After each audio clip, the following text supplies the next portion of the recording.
بهتر از این حرفی همین جواب باشه از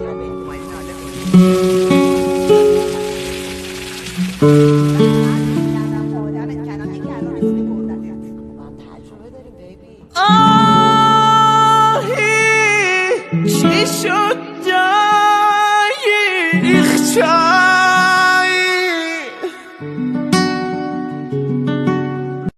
مامایی